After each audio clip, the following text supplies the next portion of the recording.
Praise the lord. దేవుని పరిశుద్ధ నామానికి మహిమ కలుగునుగాక. అనుదిన దైవ కృపా కార్యక్రమం ద్వారా దేవుని మాటలు వింటున్న దేవుని బిడ్డలైన మీ అందరికీ ప్రత్యేకమైన వందనాలు తెలియపరుస్తున్నాం. దేవుడు మిమ్మల్ని దీవించునుగాక. దేవుడు గడిచిన 5 మాసాలు మనల్ని కాపాడి ఈ 6వ మాసంలోకి దేవుడు మనల్ని ప్రవేశపెట్టారు. మరి ఈ నెలంతా కూడా ఆయన ఉన్నతమైన సన్నిధి దేవుడు మనకు తోడుగా ఉంచి మనల్ని బలపరిచి నడిపించునుగాక.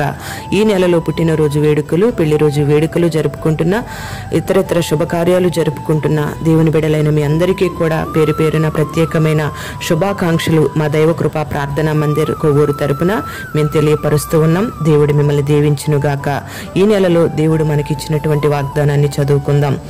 యెషయా గ్రంథం 38వ అధ్యాయం 5వ వాక్యం. నీవు కన్నీళ్లు విడుచుట చూచితిని, నీ ప్రార్థన నేను అంగీకరించి ఉన్నాను అని ఈ నెలలో దేవుడు మనకు వాగ్దానం చేస్తూ ఉన్నాడు. హిజ్కియా మరణకరమైన రోగంతో బాధపడుతున్నప్పుడు, ఇక నువ్వు చనిపోతావు, నీ ఇంటిని చక్కపెట్టుకో అని దేవుడు సెలవిచ్చినప్పుడు హిజ్కియా ఎంతో దుఃఖపడి కన్నీటితో దేవునికి ప్రార్థన చేశాడు. ఆ ప్రార్థన విన్న దేవుడు, కన్నీటిని చూసిన దేవుడు 15 సంవత్సరాల ఆయుష్ను హిజ్కియాకి అనుగ్రహించి మంచి ఆరోగ్యాన్ని ప్రసాదించాడు.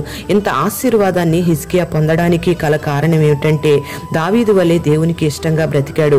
అపవిత్రమైన వాటిని తీసివేసి దేవుని కార్యాలను జరిగించాడు. ప్రియ దేవుని బిడ్డ, ఈ మాటలు వింటున్న నీవు నీకున్న రోగాన్ని బట్టి, ఆర్థికమైన ఇబ్బందులను బట్టి, కుటుంబంలో చెలరేగుతున్న సమస్యలను బట్టి, పోరాటాలను బట్టి, నీ పిల్లలను బట్టి, నీ జీవితంలో కలుగుతున్న నిందలను బట్టి, ప్రతికూల పరిస్థితులను బట్టి, ఒకవేళ ఇప్పటి వరకు నువ్వు కన్నీరు విడుస్తూ ప్రార్థన చేస్తూ విసిగి వేసారిపోయిన పరిస్థితుల్లో ఉన్నావేమో, దేవుడు ఇంకా సమాధానం ఇవ్వడం లేదని దుఃఖపడుతూ వేదన పడుతూ ఉన్నావేమో, దేవుడు ఈ నెలలో నువ్వు కార్చిన కన్నీటిని, నువ్వు చేసిన ప్రార్థనను అంగీకరించి నీ కొరకు దిగిరాబోతూ ఉన్నాడు. నీ సమస్యలను తొలగించి, నీ బాధలన్నిటికీ ఒక పరిష్కార మార్గాన్ని చూపించి, నీ కన్నీటిని తుడిచివేసి నిన్ను ఆశీర్వదించబోతూ ఉన్నాడు. మరి నువ్వు ఈ నెలలో చేసే ప్రార్థనలన్నిటినీ కూడా దేవుడు ఆలకించి అద్భుతాలు జరిగించబోతూ ఉన్నాడు. మరి నువ్వు హిజ్కియా వలె దేవునికి ఇష్టమైన కార్యాలు చేస్తూ, హిజ్కియా వలె కన్నీటి ప్రార్థన జీవితాన్ని ఈ నెలంతా నువ్వు కలిగి ఉందువుగాక.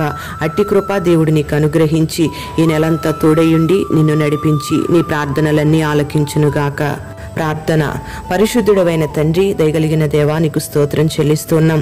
ఈ నెలలో మీరు మాకు వాగ్దానం చేస్తూ ఉన్నారు, నీవు కన్నీళ్లు విడుచుట చూచితిని, నీ ప్రార్థన నేను అంగీకరించి ఉన్నాను అని. ఈ మాటలు వింటున్న నీ బిడ్డలందరి కన్నీటిని మీరు చూచి, బిడ్డల ప్రార్థనలన్నిటిని మీరు అంగీకరించండి. ఈ నెలలో అద్భుత కార్యాలు బిడ్డల కొరకు మీరు చేసి బిడ్డలందరినీ మీరు ఆశీర్వదించమని ప్రార్థన చేస్తున్నాం.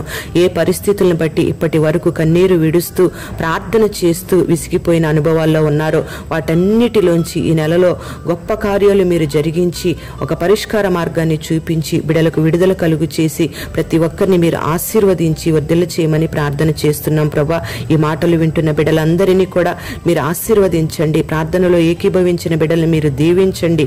గొప్ప కార్యాలు జరిగించండి తండ్రి. నీకు స్తోత్రం నాయన. ఈ నెలంతా కూడా సమృద్ధి అయిన కృపతో నీ బిడ్డల్ని మీరు నడిపించి బలమైన కార్యాలు జరిగించి నీ నామఘనత కొరకు హిజ్కియాను నిలబెట్టినట్లుగా నీ బిడ్డలను సాక్షులుగా నిలబెట్టి బలమైన కార్యాలు జరిగించమని, నిన్ను వెంబడించి ప్రార్థించే ప్రార్థన జీవితాన్ని బిడ్డలందరికీ దయచేయమని యేసు నామములో అడుగుచున్నాము తండ్రి. ఆమేన్.